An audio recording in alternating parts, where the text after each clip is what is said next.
Never stop reading Bible. Welcome to this deep dive. Today, we're unlocking some really profound insights from ancient wisdom. That's right. We're looking specifically at the book of Proverbs, chapters 25, 26, and 27. Exactly. And our mission really is to pull out that practical, timeless guidance, stuff you can use. For daily life, relationships, building character. Okay, so let's unpack this. We start in Proverbs 25, and what's fascinating right off the bat is that this section was actually compiled later by King Hezekiah's servants. Yeah, that's an interesting historical note. It kicks off with some pretty crucial advice on how to act around people in authority. It's not just about being polite. No, it's deeper. It really emphasizes humility, genuine humility over just, posturing or pride. And how that humility actually helps you avoid, some pretty grave consequences down the line. It builds influence differently. Right, earning your place instead of demanding it. Then it sort of pivots, doesn't it, to how we interact with our neighbors? Yes, urging really careful speech. Things like guarding secrets, speaking thoughtfully. Choosing the right words for the right moment. Yeah. Listening to advice, too, that's key. And keeping a gentle tone. That's often overlooked. It is. And what's fascinating here, still in 25, is how it challenges us on self-control. Ah, the honey example. Exactly. Like, don't overindulge even in something good. It's a metaphor, really. For managing all our desires, yeah. Precisely. And stresses integrity, being truthful, always, in words and actions. And then there's that really challenging part. Loving your enemies. Yeah. Remarkable stuff. It feels so counterintuitive, doesn't it? What do you think Proverbs suggests we gain from that? Is it just about being morally good? Well, I think it suggests it's actually good for us. It's about managing our own minds, How so? When you let go of that resentment, choose kindness even when it's hard. It frees you.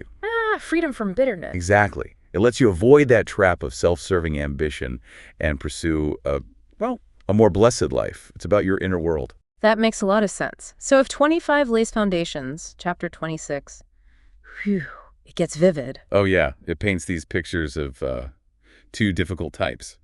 Well, the foolish and the lazy. Right. And here's where it gets really interesting, because the fool, it says they gain no honor, even if they seem busy. Their talk is meaningless, right? And they just keep making the same mistakes. Tragically, yeah. Unable to see their own folly, a cycle. And if we connect that to the bigger picture, the lazy person is kind of the flip side. They actively avoid good work. Squanders time, makes excuses. Deceives people, yeah. And ends up causing conflict in the community. You know the type. Always a reason not to do something. Definitely. And Proverbs is clear, isn't it? Like the fool, the person who is carelessly deceptive, who plans trouble. They bring about their own downfall. It highlights this powerful principle running all through Proverbs. Consequence. What goes around comes around. Exactly. Your actions, your words, even not acting. It all comes back. Okay, so moving from those warnings in 26, chapter 27 seems to bring it right back to our everyday lives, moment by moment. Wisdom for just living. Humility again, being present. That reminder that we don't know tomorrow, so boasting is, pointless. Right. Practice self-restraint. Yeah.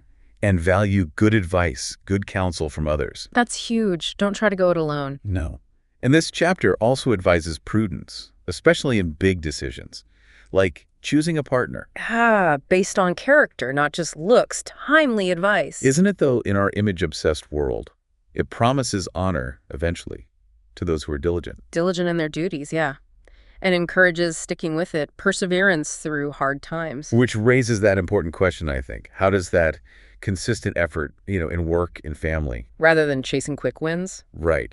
How does that actually pave the way for a truly happy and successful life in the long run? I think Proverbs suggests it builds a different kind of wealth, doesn't it? Beyond just money. Character wealth. Reputation. Exactly. Strong relationships. It's like planting seeds that yield fruit over time, not just grabbing for one quick harvest. That consistent, maybe quiet effort creates stability, real contentment. So when we put it all together, what does this all mean? This deep dive into Proverbs 25, 26, 27, it feels like a roadmap. A profound one, yeah, and surprisingly modern, really. For living with wisdom, integrity, grace in all our interactions. Whether that's with authority or our neighbors. Or even just dealing with ourselves, the difficult parts. So maybe think about this. How might even just one piece of this ancient advice shift how you approach a challenge you're facing? Maybe this week. Good question to ponder. Thank you for joining us on this deep dive. This exploration was brought to you by the Center Studio.